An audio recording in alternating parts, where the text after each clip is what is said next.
Some of our patients will come in with problems affecting the hip and pelvis, and a lot of people will be very worried that they're heading straight for a hip replacement. But very often they aren't. Very often the problems are not to do with arthritic change in the hip, but to do with soft tissue damage and soft tissue strain. So when we've taken a history and examined and made a diagnosis, we can then often help improve function of the hip with stretching and manipulative techniques. Injuries affecting the pelvis may be muscular, affecting the muscles that travel up here and join on the front of the hip. And we also see some patients coming in with inflammation at the front of the hip to do with the bursa being inflamed. That's a condition we can treat.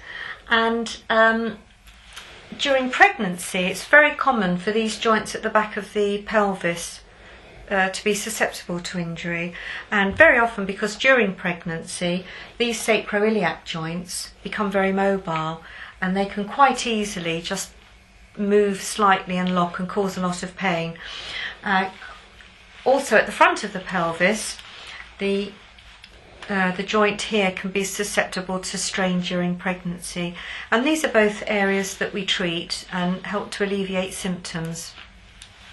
Some people coming in will have the early stages of osteoarthritis in the hip, and for a lot of people that process will carry on over many years, often decades, and in the early stages osteopathy can be very helpful at improving general quality of movement in the hip and alleviating stiffness in the muscles.